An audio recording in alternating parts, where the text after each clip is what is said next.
कोई जरूरत नहीं है कोई पैसे वैसे देने की। इतने टाइम से हम पैसे भर रहे हैं, अब जाके एफडी मैच्योर हुई है तो वो एफडी हमारे लिए है या उसके लिए है? हमने ना कोई ठेका नहीं ले रखा है तुम्हारे खानदान वालों को, कभी तुम्हारे भाई, कभी तुम्हारी माँ, कभी तुम्हारा बाप, जो मुंह उठा के उनको पैसे पकड़ाते रहेंगे हमेशा। हमारे खुद के भी खर्चे हैं। रिंकी भाई है, कुछ सोच समझ के बोलो यार, ऐसे मत बोलो यार कुछ भी। भाई है तो क्या हो गया, ठेका ले रखा है हमने उसका, कोई पैसे वैसे देने की जरूरत नहीं है, कहीं और से इंतजाम कर लेगा अपना जाके, मना कर दो तुम। जब देखो तब पैसे मांगने आ जाएंगे, बड़े आए हीरो कहीं के, कभी माँ कभी बाप कभी कोई, शर्म भी नहीं आती, बेटे का पैसा खाते रहते हैं। हाँ बोल। अरे जीजा जी, हो पाया क्या पैसों का जुगाड़? यार कोशिश कर रहा हूँ, मैं बोल नहीं सकता, गारंटी नहीं दे सकता, लेकिन हाँ ट्राई कर रहा हूँ बस। देख लीजिए जीजा जी, मेरे को ना पैसों की बहुत ज़्यादा ज़रूरत है और मैं यहाँ आपके घर के पास ही आया हुआ था, बस 1 घंटे में पहुँच जाऊँगा। चल ठीक है, अगर तू आ रहा है तो आ जा, मैं देखता हूँ कुछ करता हूँ यार। ठीक है। किसका फोन था? अरे वो फिर से तुम्हारे भाई का फोन था ना? विनय यार तुम हमेशा उसकी मदद करने के लिए रेडी रहते हो, कभी हमारे बारे में भी सोचा करो यार, हमारे भी एक्सपेंसेस है। मैंने सभी के बारे में सोचता हूँ, लेकिन सच बात तो है कि तुम सेल्फिश होती जा रही हो यार, मैं सेल्फिश नहीं हो रहा हूँ। हाँ ठीक है, सेल्फिश हूँ ना मैं तो सेल्फिश ही सही, लेकिन कम से कम मेरे जैसे सेल्फिश लोग ना खुश रहते हैं अपनी जिंदगी में, तुम्हारी तरह नहीं है जो दूसरों को खुश करने के लिए अपने सर पे बोझ रख के घूमते रहे। बाकी रिंकी मैं बाजार जा रहा हूँ, पनीर लेके आ रहा हूँ और कोल्ड ड्रिंक ले आऊँगा, तुम ना एक काम करो, पनीर बना देना यार। अब किस खुशी में? एक्चुअली भाई से ही बात कर रहा था ना फ़ोन पर, तो भाई बता रहा था कि वो घर के पास में ही है, तो वो घर ही आ रहा है और सुबह से निकला हुआ है, थक गया होगा बेचारा, पता नहीं खाना खाया होगा नहीं खाया होगा, तो तुम एक काम करना, पनीर की सब्जी बना देना, बेचारा कुछ अच्छा सा खा लेगा, सही रहेगा। बाकी कोल्ड ड्रिंक भी ले ही आता हूँ मैं। बोल दिया ना एक बारी, कोई जरूरत नहीं है पनीर वनीर लाने की, खा लेगा रात की सब्जी, और कहीं का राजा नहीं है, बोल चुकी हूँ पहले ही, खाएगा खाएगा, नहीं खाएगा तो नहीं खाएगा, कोई फर्क नहीं पड़ता मेरे को। यार रिंकी कैसी बातें कर रही है यार तुम, हम लोग तो खाते हैं ना रात का बचा हुआ खाना, अब कोई बाहर से आएगा तो उसको घर का बचा हुआ खाना खिलाएंगे क्या? अगर पनीर की सब्जी खिला देंगे तो क्या बिगड़ जाएगा यार, हम कोई घिस जाएंगे क्या? खिला दो यार, क्या दिक्कत हो जाएगी तुम्हें?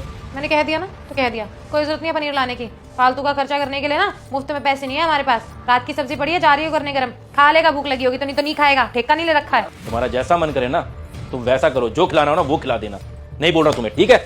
अभी ऑफिस के काम से बाहर जा रहा हूँ, थोड़ी देर में वापस आऊँगा, और तुम्हारे को जो करना हो ना वो करना, अब मैं तुम्हारे साथ कोई बहस नहीं कर सकता यार। चीज़ में खाना खाने आना खाने, पता नहीं कैसे बेशरम लोग हैं, इसका भाई भाई घर वाले 10 बार बोल चुकी हूँ कि मुझे नहीं पसंद है पैसे देना, फिर भी बार बार आ जाते हैं मुंह उठा करके, शर्म भी नहीं आती, कुछ सिखाया नहीं है माँ बाप ने, बस दूसरों के टुकड़ों पे पलना सीखा है, शर्म भी नहीं आती, जब देखो तब आ जाएंगे भाई के घर में मुंह उठा के, पता है भाई शादीशुदा है, ऐसे आना अच्छा नहीं लगता है। दीदी, दीदी, नमस्ते दीदी। नमस्ते सुशाल, तू यहाँ क्या कर रहा है? अरे वो जीजा जी ने बताया नहीं आपको कि मैं आने वाला हूँ घर पे, इसीलिए आया था। क्या हो गया तेरे को? अच्छा तो विनय मतलब तेरे बारे में बात कर रहे थे। क्या हुआ दीदी, क्या सोच रहे हो, कोई बात हुई है क्या? तू बैठ, मैं पानी लेकर आती हूँ, बैठ जा। बड़ा शरारती हो जाए, चलो उधर। पानी। क्या हो गया सुशाल, तेरे चेहरे से लग रहा है कि कोई प्रॉब्लम है, कोई बात है क्या, बता मुझे। क्या बताऊँ दीदी, थोड़ी मुसीबत में फंस गया हूँ, थोड़ी मदद चाहिए थी आपकी, इसीलिए आपके पास आया हूँ। तूने पहले क्यों नहीं बताया मुझे? सोचा था दीदी कि खुद ही मैनेज कर लूँगा, लेकिन मैनेज हो नहीं पा रहा, इसीलिए आपके पास आना पड़ा पैसे लेने। कितने पैसों की जरूरत है? तो दीदी 50,000 रुपये चाहिए मुझे। अरे नमस्ते, बैठा रहे, खड़ा मत हो। और सुना, तू तो आते नहीं बिल्कुल घर पर। अरे जीजा जी, काम के चक्कर में इतना बिजी रहता हूँ कि आने का मौका ही नहीं मिल पाता। विनय 1 सेकंड मेरे साथ रूम में आना। तो चल, तो 2 मिनट वेट कर, अभी मैं आता हूँ। जब तुम सुबह बात कर रहे थे तो मुझे नहीं पता था कि तुम सुशाल के बारे में बात कर रहे हो, मुझे लगा कि तुम अपने भाई के बारे में बात कर रहे हो। देखो हम सुशाल की मदद कर देते हैं, उसको पैसों की बहुत ज़रूरत है वरना वो प्रॉब्लम में फंस जाएगा, और तुम्हें पता है ना कि वो कभी ऐसे पैसे नहीं मांगता, उसको ज़रूरत है तभी वो यहाँ पे ऐसे आया है, उसकी मदद कर देते हैं ना, और आई एम रियली सॉरी सुबह के लिए। कितनी चालाक बने रिंकी तुम, जब तक तुम्हें यह लग रहा था कि मेरे भाई को पैसों की ज़रूरत है तो तुमने मुझे मना कर दिया, मुझे कहा कि उसे मना कर दो, और जैसे तुम्हें पता लगा कि तुम्हारे भाई सुशाल को पैसों की ज़रूरत है तो एकदम तुम बदल गई। अब तुम चाहते हो कि मैं तुम्हारे भाई की मदद कर दूं, तुमसे बड़ा दोगला नहीं देख रही कि मैंने आज तक। रिंकी सच बात तो यह कि तुम मेरे परिवार और अपने परिवार के अंदर ना भेदभाव करती हो। आज तुम्हारे भाई को पैसों की ज़रूरत है, तुम्हें पता लगा कि तुम्हारे भाई को पैसों की ज़रूरत है तो कैसे प्यार से साइड में लेके आ गई कमरे में, और वहीं अगर मेरे भाई को पैसों की ज़रूरत होती ना तो तुम कलेश करती, तमाशा बनाती सबके सामने, ये भी ना देखती कि मेरी इंसल्ट होगी, मेरी बेइज्जती होगी मेरे परिवार के सामने। लेकिन तुम्हारे को कोई फर्क नहीं पड़ता, तुमको सिर्फ अपनी ईगो को सेटिस्फाई करना होता है। तुम जितनी मर्जी फेक हो, लेकिन मैं फेक नहीं हूँ। मुझे पता था कि सुशाल को पैसों की जरूरत है, जब सुशाल का सुबह फोन आया था ना तभी मैंने कह दिया था उसको पैसे की मदद करने के लिए, क्योंकि मैं तुम्हारे परिवार और अपने परिवार के अंदर भेदभाव नहीं करता हूँ। मेरे को ऐसा लग रहा था कि जैसे मेरे भाई को पैसों की जरूरत होगी ऐसे तुम्हारे भाई को पैसों की जरूरत है, बेचारा मुसीबत में होगा इसलिए पैसे मांग रहा होगा, इसीलिए मैंने उसे हाँ करा था। लेकिन तुम्हारे को जब पूरी बात पता नहीं लगी ना, तुमने पहले सुनाना स्टार्ट कर दिया, क्योंकि तुम्हें तो ये लग रहा था कि मेरे भाई को पैसों की जरूरत है, और अब जब सब सामने आया है तो कैसे पलट गई हो तुम? सुबह तो मैंने सोचा था कि सुशाल की मदद करूंगा, लेकिन तुम्हारी बातें सुनने के बाद में ना मेरा दिल इतना काला हो चुका है ना कि अब मैं कोई मदद नहीं करने वाला सुशाल की। अरे जब तुम मेरे भाई की, मेरे परिवार की इज्जत नहीं करते तो मैं तुम्हारे परिवार की इज्जत क्यों करूं? मैं तुम्हारे परिवार की परवाह क्यों करूं? क्यों मदद करूं उन लोगों की? मैं कोई मदद नहीं करने वाला, मना कर दो अपने भाई को। विनय देखो, मेरा भाई बहुत प्रॉब्लम में है। अगर हम अभी लड़ाई करेंगे तो फिर ऐसे अच्छा नहीं लगेगा। हमें ना बात को समझना चाहिए, गुस्सा थूक दो और प्लीज़ सुशाल की मदद कर दो। उस वरना अरे मैंने ठेका ले रखा है तुम्हारे परिवार का या तेरे भाई का? यही बोला था ना सुबह तुमने। अब मैं तुम्हें यही बोलता हूँ कि मैंने कोई ठेका नहीं ले रखा तुम्हारे भाई का। मुसीबत में है तो मुसीबत में रहे, मेरे को कोई फर्क नहीं पड़ता। जाकर उसे मना कर दो, मैं कोई मदद नहीं करने वाला। ना मैंने किसी का ठेका ले रखा है इस दुनिया में, मैं कोई मदद नहीं करने वाला। जाके बोल दो उसे। दिमाग खराब कर दिया मेरा। जाओ।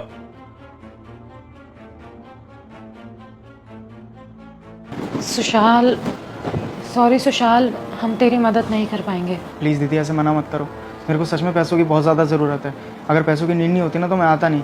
अगर पैसे नहीं मिले ना तो बहुत बड़ी मुसीबत में फंस जाऊंगा मैं। सुशाल तू टेंशन मत ले, पैसे हम दे देंगे। विनय आई एम रियली सॉरी। मैं आज के बाद कभी तुम्हारे और अपने घर वालों में भेदभाव नहीं करूँगी। जब सुबह तुमने बोला कि भाई पैसे मांग रहा है तो मुझे लगा कि तुम्हारा भाई है। मैं गुस्सा हो गई, लेकिन जब मुझे पता चला कि मेरे भाई को पैसों की ज़रूरत है तो मुझे एहसास हो रहा है कि मैंने कितना गलत किया है। फैमिली तो फैमिली होती है, चाहे वो तुम्हारी हो या मेरी।